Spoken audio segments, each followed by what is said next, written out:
순교적 증거의 사역, 그렇게 아주 고상하게 정했었어요. 순교적 증거의 사역. 근데 그거보다는 죽기 살기로 전도합시다. 저도 힘들어요. 저도 자신이 없는데 하나님의 말씀을 제 수준에다가 맞춰버리면은 너무 그 기준이 낮아지기 때문에 저도 거기에 쫓아가야지. 저도 한번 해봐야지. 그래서 이 녀석아, 너는 설교부터 죽기 살기로 준비해. 그렇게 이제 했습니다. 여러분들도 이 시대는 전도가 교회의 할 일이고 성도의 아주 기본적인 사명이라는 사실을 여러분들이 잊지 마시기 바랍니다. 바울도 말했어요. 하나님 앞과 살아있는 자와 죽은 자를 심판하실 그리스도 예수 앞에서 그가 나타나실 것과 그의 나라를 두고 엄히 명하노니 너는 말씀을 전파하라. 그래서 주보 맨 앞에도 제가 적어놨는데요. 때를 얻든지 못 얻든지 항상 힘쓰라.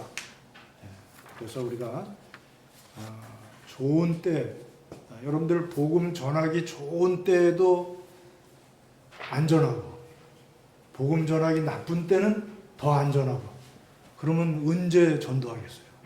그래서 복음 전하기 좋은 때도 우리가 전도하지만 코로나19 상황같이 복음 전하기 나쁜 때에도 우리가 지혜를 짜내가지고 전화로 한다든지 하여튼 비대면으로 해서라도 우리가 카톡이나 뭐 이런 여러 가지 하나님이 미리 주셨잖아요. 비대면 때도 전도할 수 있는 도구들을 미리 주셨으니까 여러분들이 지혜롭게 전도할 수 있길 바라요. 사실 나쁜 때 공산주의나 무슬림 정권 밑에서 복음을 전하다가 발각되면요 죽어요. 그래서 무슬림, 제가 사우디에 있을 때도 보니까 기독교로 개종하면요 그 나라를 떠나든지 하여튼 그러지 않으면 계속 쫓아와가지고 테러하고 막 이렇게 하니까 또 가문에서 제거해버리고 나라에서 주둔 거 다 제거해버려요. 사우디 국민이 되고 내가 무슬림으로 바꾸잖아요. 무슬림으로 바꾸면 집 그냥 주지, 교육비, 병원비 다 무료예요, 무료. 거기는. 그러니까 그리고 한 달마다 뭐 이렇게 거기는 일을 잘 안 해 사람들이. 한 달마다 줄 서서 그거 타는 거예요, 미국에서는 웰페어라고 그러는데 우리나라도 그거 줄 거야 아마 그런 거를 주는데 사우디에서는 그걸 줄 서서 그거 타는 게 일이에요, 그 사람들은. 그거 타는 것도 게을러 가지고 그냥 그래요. 근데 그런 데서 복음을 전한다는 것은 곧 죽음을 의미하는 것입니다. 당시 로마 정권 아래서도 전도한다는 것은 목숨을 내놓는 일이에요. 그래서 증인이라는 말은 헬라어로 말투스예요. 말투스인데 여기에서부터 영어 마터가 나왔어요. 순교자, 마터. 그러니까는 헬라어 말투스 증인은 곧 순교자라는 뜻이에요. 증거하면 죽는다. 그런 것을 포함하고 있는 것입니다. 우리나라에 제일 먼저 복음을 전해주신 선교사는 토마스 선교사님.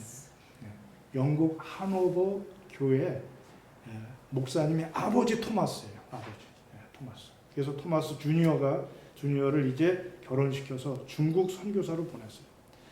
그 교회는 한 150 가구 정도 되는 작은 마을에 지금도 한 10명 남짓 모이는 그런 교회, 작은 교회. 근데 선교사로 나갈 사람이 누가 있겠어요?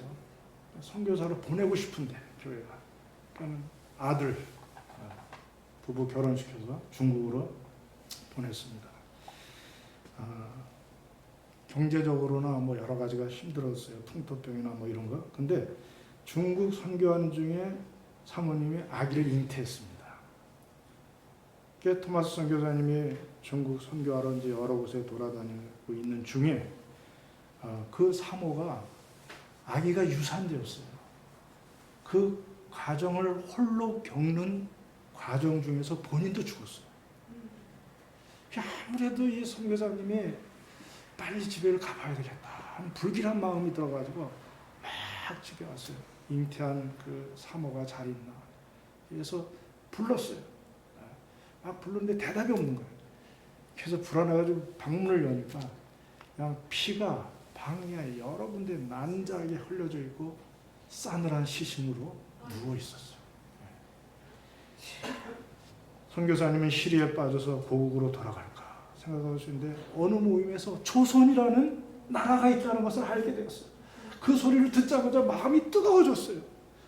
그곳에 택한 백성이 있다는 것을 직감했어요. 그는 얼른 한국어를 배웠어요. 한글을 배우고 그래가지고서 한국으로 가는 상선 제너럴 셔먼호를 통역관의 자격으로 탔어요.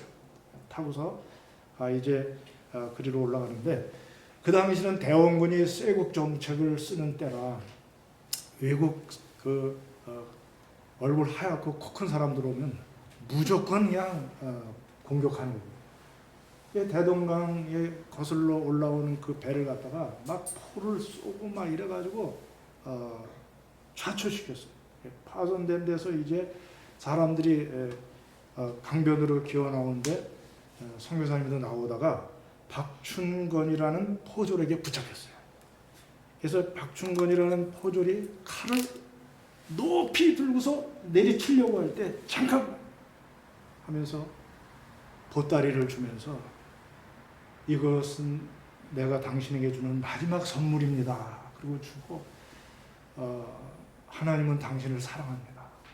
제가 잠깐만 기도할게요 하고서 얼른 기도해서 하나님 이 사람은 알지 못하고 하는 일이오니 용서하여 주시옵소서 하는 순간에 칼이 내려와가지고 그를 베었습니다.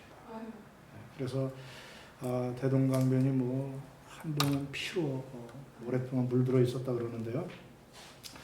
근데 여러분 허무하고 비참하게 죽은 이것으로 끝났을까요? 순교의 씨앗이 이렇게 허무하게 끝났을까요? 33년 후에 이 박춘건이라는 사람이 마페 선교사님을 찾아왔어요. 선교사님 막 울면서 제가 토마스 선교사님을 죽였습니다. 아니 당신이 그분을 뵌 적이 있어요? 네. 대동강변으로 올 때 그랬습니다. 근데 그분이 전해준 보따리를 열어봤더니 성경이었어요. 그것을 읽다 보니까 마음이 너무 찔려가지고 견딜 수가 없어서 선교사님을 찾아왔어요. 나중에 평양 안주교회 영수가 됐어요. 또 어떤 박영식이라는 사람은 성경을 건네받았는데 토마스 선교사님이 준 성경을 건네받았는데 질이 너무 좋은 한지라 그냥 방에다 도배를 했어요. 도배를. 근데 그 집에 찾아오는 친구들, 채취량을 비롯해서 친구들마다 읽다가 회개하고 구원받는 역사가 일어나면서 그 교회가 그 집이 나중에 널다리 교회가 됐어요. 널다리 교회. 이렇게 토마스 선교사님의 순교는 헛되지 않고요. 그가 27세 젊은 나이로 순교하였지만 하나님은 이 땅에 복음의 씨앗을 뿌려주셔서 그 이후 주기철 목사님이나 손양원 목사님 많은 순교자들을 우리 교회가 낳을 수 있게 된 것입니다.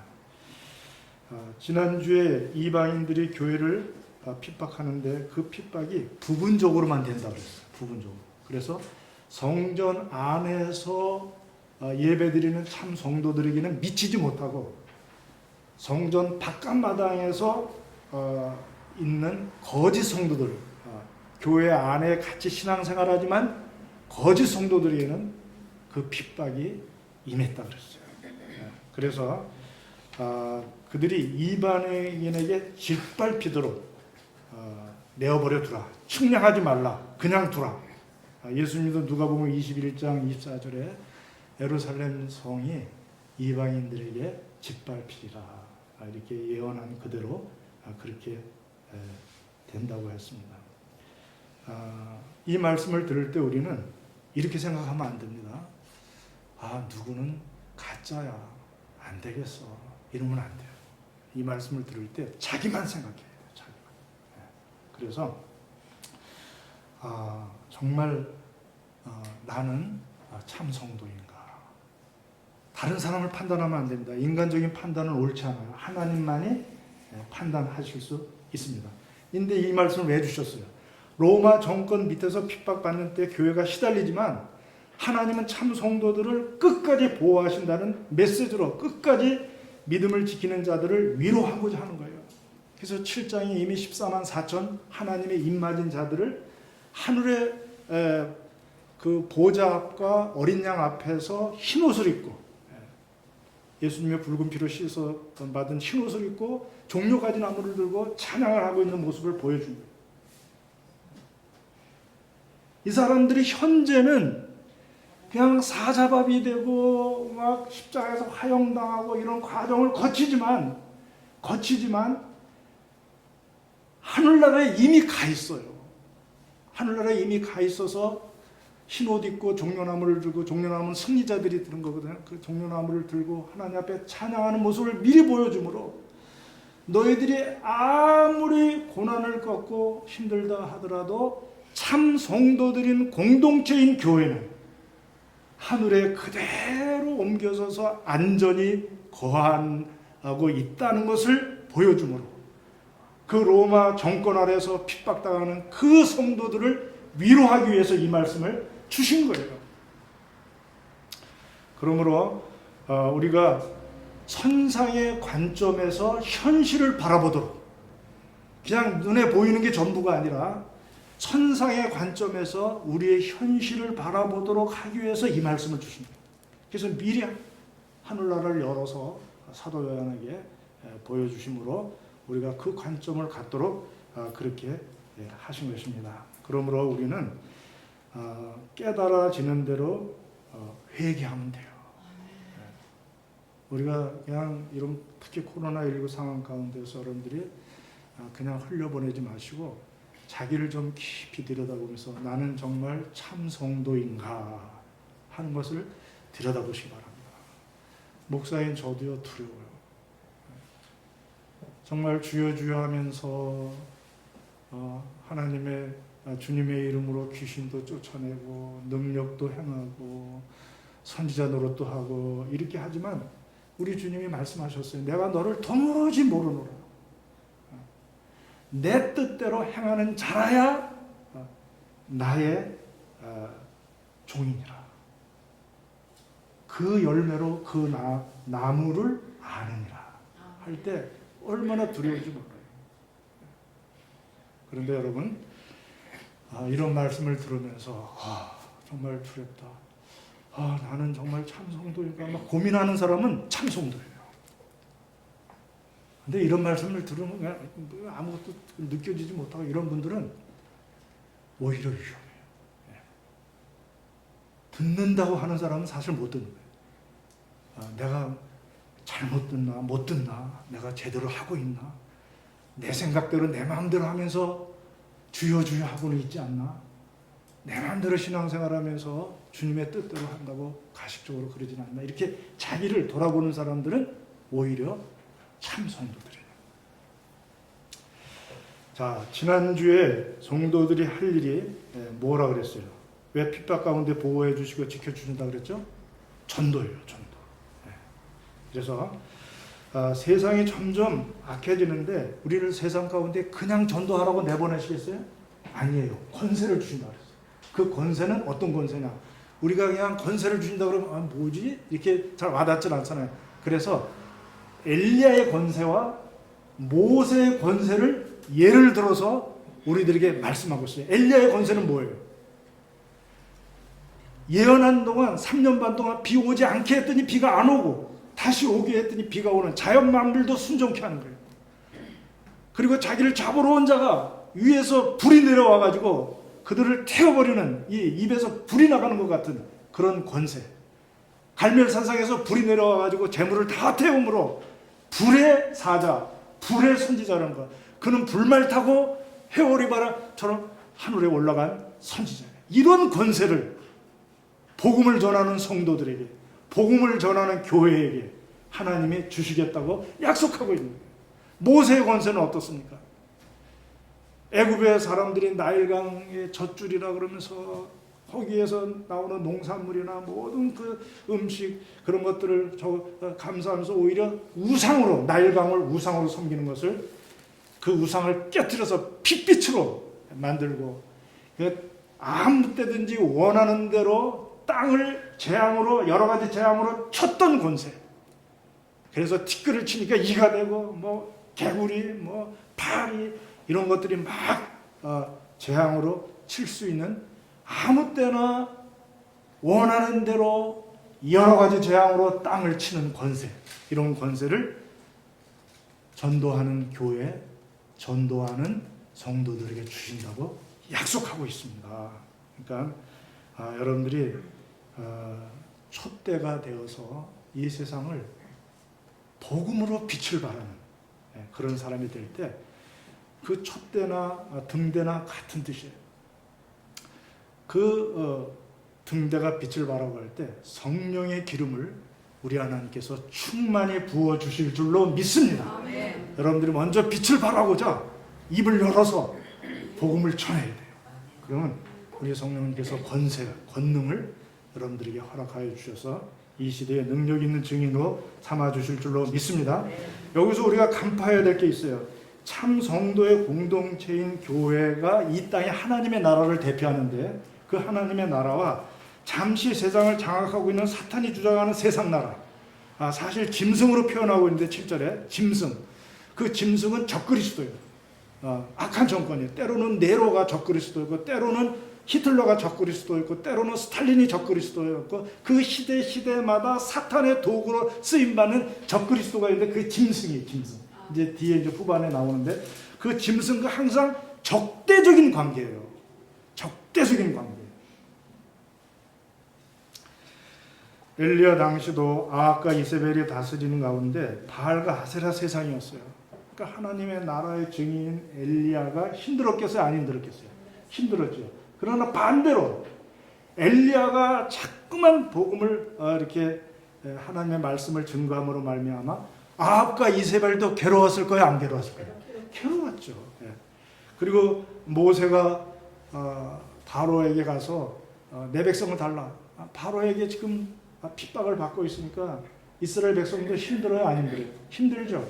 그런데 모세가 권세를 가지고 재앙을 일으키면서 내 민족을 달라 하니까 바로도 괴로워요? 안 괴로워요? 그래서 10절 보세요. 이 두 선지자가 땅에 사는 자들을 괴롭게 한 거로.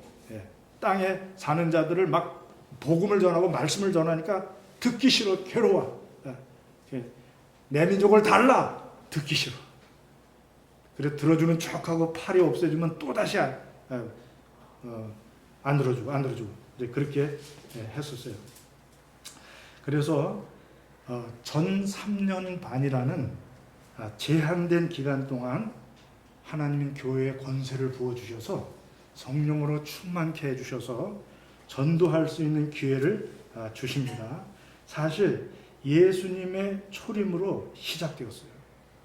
공생애 때 사단들이 벌벌 떨면서 타협을 해왔어요. 돼지 떼에게로 보내달라. 무적에게 아직 나는 들어가기 싫다. 이렇게 타협을 해오고 또 제자들에게도 예수님의 승천하시면서 성령 충만을 허락하여 주심으로 그들에게 권능을 주셔서 나면서부터 안진뱅이도 일으키게 하시고 죽은 자도 살리고 이런 역사를 일으키도록 이미 하셨어요. 이제는 사도 요한이 10장에 마지막으로 사도로서 전도하고 11장에는 두 증인, 그게 오늘날의 참 성도의 공동체 교회입니다.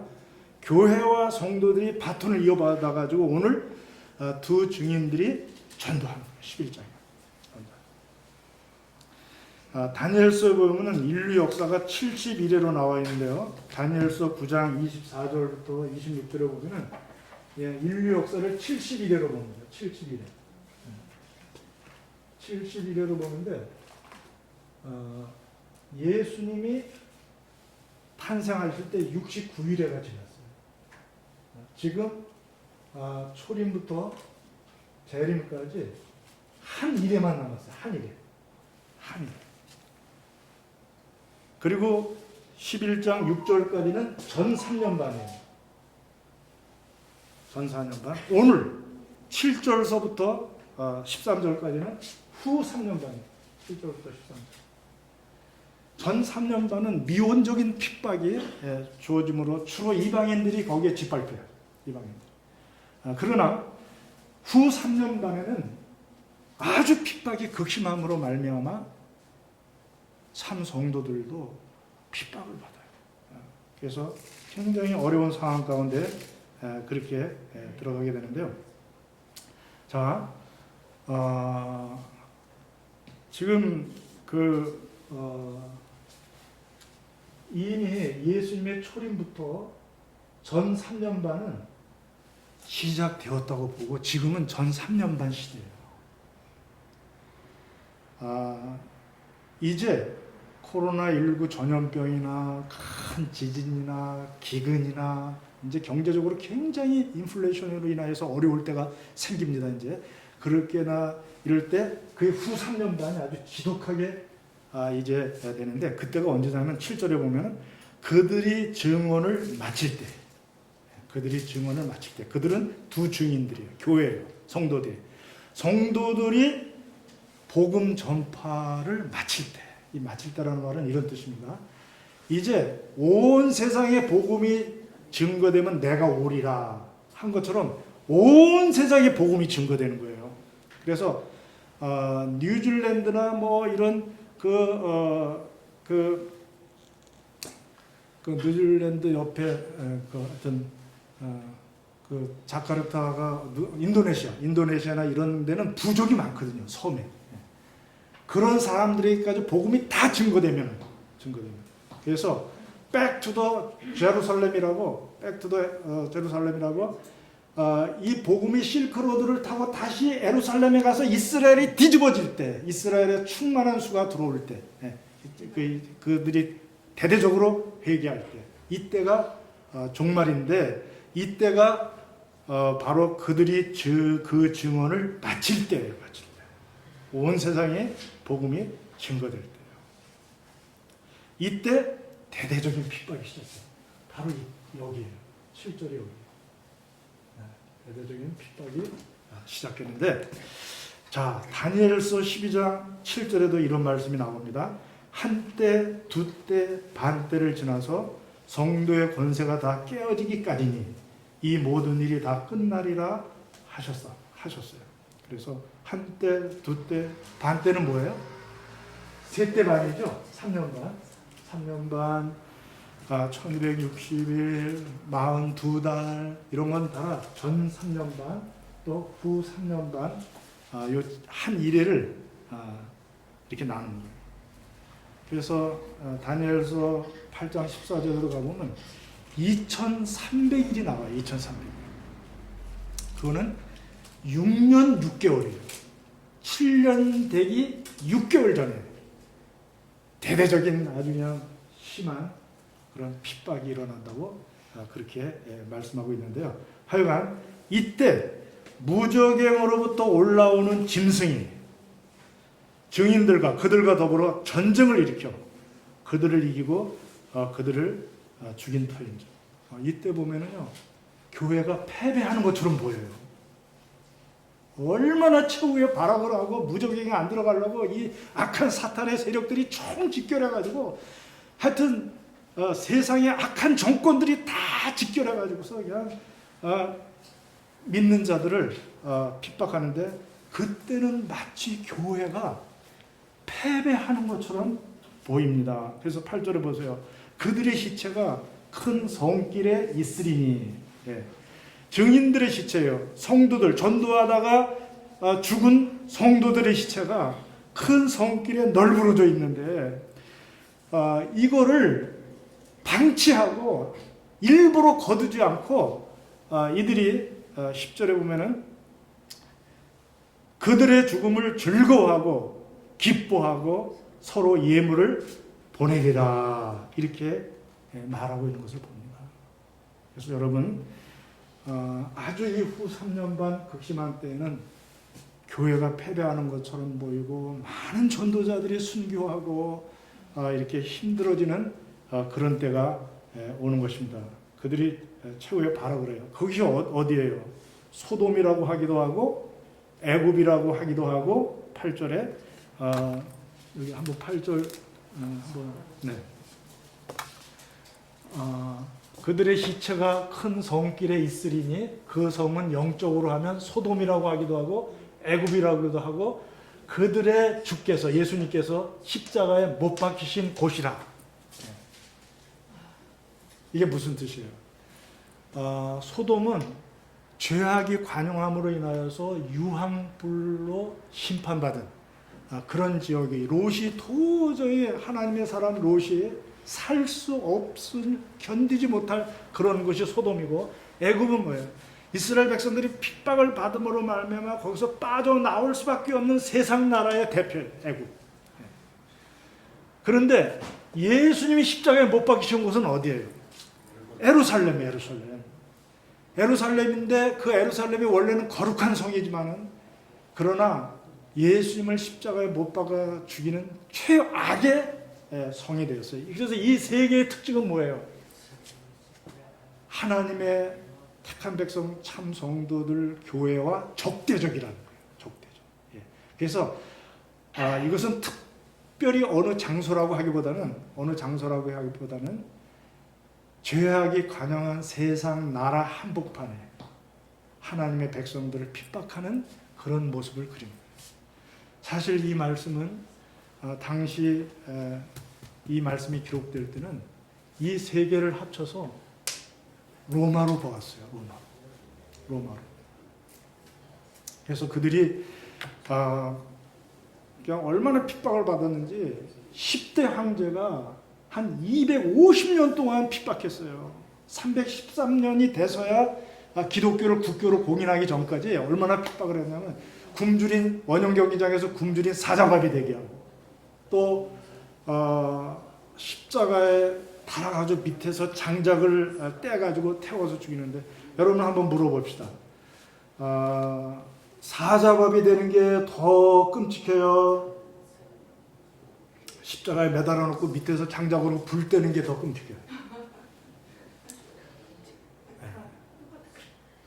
그 기자들이 말하기를, 그 역사학자들이 말하기를, 십자가에서 화형당하는 게 더 힘들대요. 차라리 기절해 버리면 괜찮은데 자기의 살을 이렇게 태워서 올라올 때 정말 견디기 어려웠다고, 그 수비에 그 폴리갑 감독 같은 경우에 불태워 죽임을 받았거든요. 80년 동안 나를 배반하지 않은 그 하나님을, 주님을 내가 어떻게 부인하겠냐, 나는 못한다. 그 백부장이 살짝만 얘기해 주세요. 그냥 사람들 앞에 그냥 흘리듯이 얘기해 주세요. 제가 뒤로 다 알아서 처리하겠습니다. 그렇게 막 그 사람을 존경했기 때문에, 그 백부장이. 근데 그럴 수 없다 하면서 그대로 화형당하는데, 그게 참 힘들대요. 그래서 이때 카타콤이 생겨났어요. 그들이 지하로 들어갈 수밖에 없었어요. 그렇지 않으면 너무나 핍박이 심하기 때문에 그래요. 그래서 이렇게 핍박하는 세상을 상징하는 장소예요. 이거는 어떤 지명이라기보다도 그런 핍박하는 세상의 그런, 예수님까지 죽이고 제사들까지 다 순교시키는 그런 세상의 악한 그런 어떤 상징적인 장소를 우리가 이 세 개를 이렇게 비유를 들고 있는데, 그들은 어디서 옵니까? 9절에 백성들과 9절에 백성들과 족속과 방언과 나라 중에서 나온다. 이 말은 요한이 주로 쓰는 단어인데, 이 세상 가운데서 이렇게 나온다는 거예요. 세상 가운데서 그들이 나와가지고 이제 핍박을 합니다. 그리고 즐거워하고 기뻐해요. 왜 그래요? 10절에 보니까 여기 9절 한번 보고요. 네. 박소연 장님 9절. 네. 안 되나? 네. 9절. 백성들과 족속과 방언과 나라 중에서 나온다. 이게 세상 사람들이에요. 세상 사람들이 나와서 핍박을 하는 10절. 근데 그들이 기뻐해요. 기뻐하고 즐거워하고 기뻐해요. 아이고, 그렇게 귀찮게 전도하더니 잘 돼도. 아니, 믿으면 지나 믿지 왜 나까지 그렇게 귀찮게. 아이고, 잘난 척하더니 잘 돼서 아주 기뻐하고 즐거워하는 거예요. 그리고 서로 예물을 보내. 자, 아합이나 이세벨, 바로 같은 사람들이에요. 아이고, 그놈은 모세, 그놈은 엘리야, 그냥 그렇게 하더니 잘 죽었네, 이런 식으로 그렇게 얘기하는 거예요. 사실 보네포 목사님이 히틀러에게 순교당하고 죽거든요. 그러니까 히틀러가 그냥 유태인을 비롯해서 그냥 대대적으로 막 사람들 학살하고 2차 대전을 일으키고 막 이러니까 미국에서 안정적인 생활을 하던 보네포 목사님이 역사의 수레바퀴를 잘못 굴리는 자는 내가 그 수레바퀴에 내 몸을 끼워서라도 멈추게 해야 된다고 고국 독일로 돌아와가지고 계속 반대 운동을 하다가 히틀러한테 때문에 이제 순교를 당하셨는데요. 하여튼 그들이 히틀러가 보네포 목사님을 죽이고 부하들하고 같이 축배를 나누면서 그들이 예물을 서로 보내요. 서로 카톡을 보내고 아이고 그거 잘 됐어. 그렇게 전도하더니 망한 거 봐. 이런 식으로 계속 그렇게 합니다. 여러분 죽었는데 그 시신을 거둘 수 없다. 그 사람이 가장 불행한 사람입니다. 우리가 그렇게 알잖아요. 근데 일부러 지네들이 죽여놓고 큰 성길에 널브러뜨려 놓고는 그냥 그거를 보면서 좋아하고 기뻐하면서 그 시신을 무덤에 넣지 않고 거두질 않아요. 거두질 않아. 그래서 수치를 주고 계속 즐기고 그러는 가운데 있는 세상 나라를 우리가 보게 되는데요. 그러나 여러분 이제 그 말씀을 맺어가려고 그러는데요. 전 3년 반은 문자 그대로 3년 반 42달 1260일 그렇게 말하지만 후 3년 반을 표현할 때는 항상 어떻게 표현해요? 사흘 반. 9절에 나오죠? 사흘 반. 사흘 반. 11절. 11절에는 3일 반. 여러분 한번 비교해 봅시다. 3년 반이 길어요? 3일 반이 길어요? 3년 반이 길죠. 우리가 전도하고 권세로 행하고 왕노릇하고 그렇게 할 수 있는 기간은 길고 전 3년 반은 사실은 길고 딱 반이 아니에요. 내가 반으로 했지만 사실은 후 3년 반은 그 기간이 매우 짧아요. 우리 참 성도들이 핍박을 받는 기간을 하나님께서 짧게 설정을 해놨어요. 3일 반. 그냥 뭐 이렇게 해놓으셨어요. 같은 상징적인 기간이라는 숫자지만 전 3년 반보다는 우리가 핍박을 당하는 후 3년 반이 훨씬 짧다는 사실을 여러분들 기억하시고요. 하나님께서 특별히 3일 반 후에 11절에 보면은 3일 반 후에 어떤 일이 일어나요? 죽은 증인들에게 생기가 들어가요. 그리고 그들이 발로 일어서요. 부활해요. 그때서야 구경하는 자들이 크게 두려워하는 거예요. 여러분 부활이라는 기적이 악한 사탄에게는 가장 큰 두려움입니다.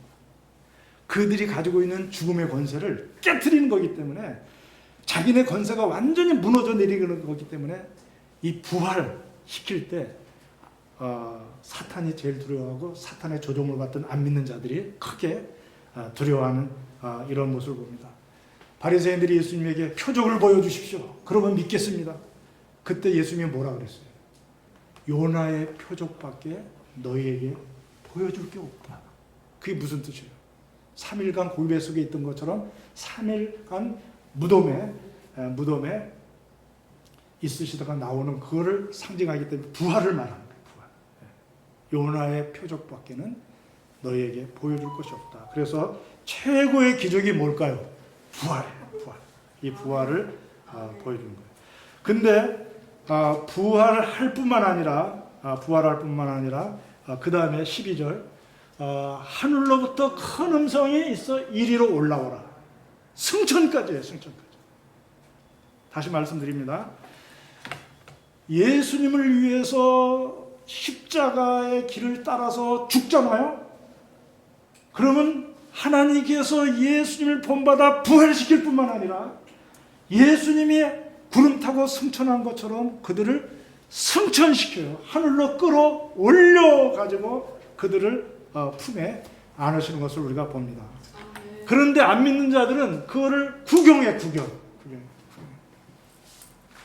그래서 여러분 말세가 되잖아요. 그러면 같이 맷돌 갈다가도 한 사람은 올라가. 나머지 사람은 구경해. 길을 가다가도 한 사람은 올라가고 한 사람은 그냥 구경해. 자다가도 마켓에 가서 마켓 보다가도 한 사람은 올라가는데 한 사람은 구경해.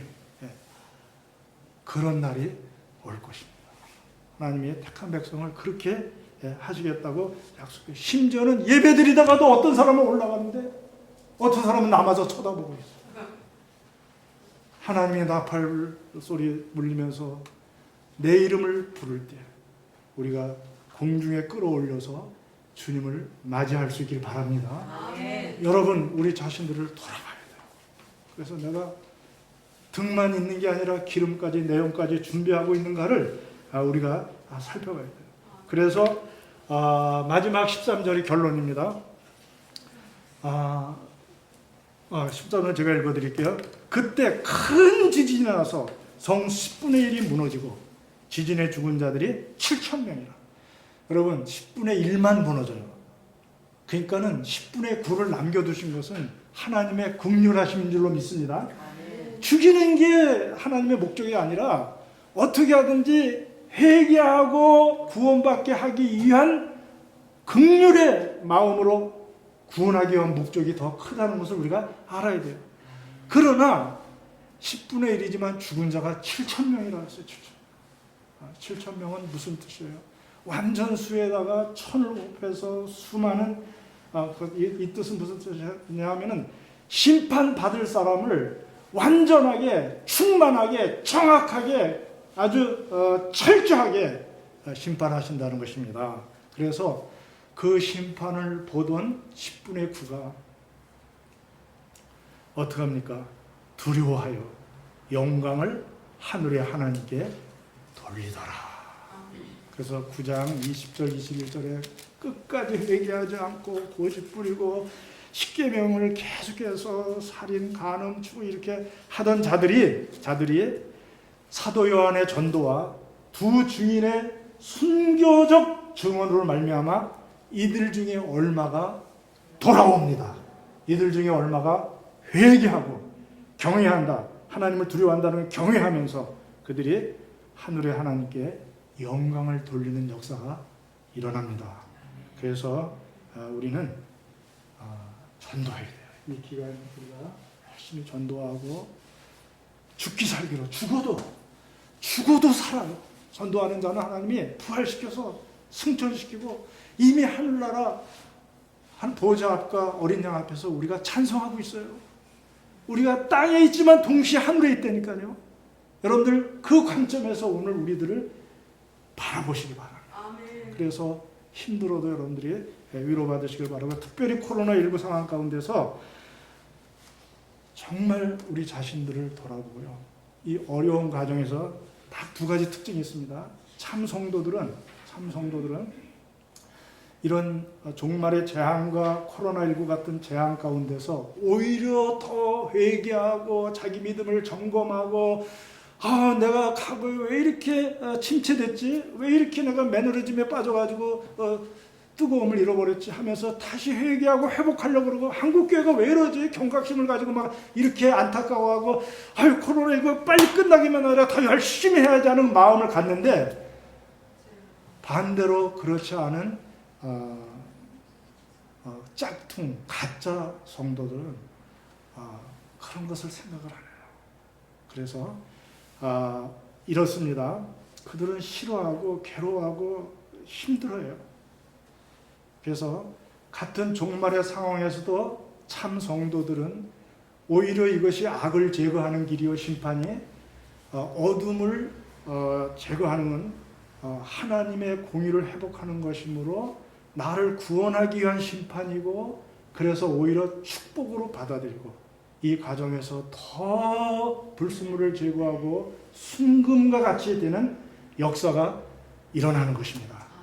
그래서 참 성도들은요, 이 어려운 가운데서 불평이나 불만하기보다는, 여호수아와 갈렙이 강야에서 불평이나 불만하기보다는 하나님의 약속을 끝까지 믿으면서 자신을 점검하면서 그렇게 나아가기 때문에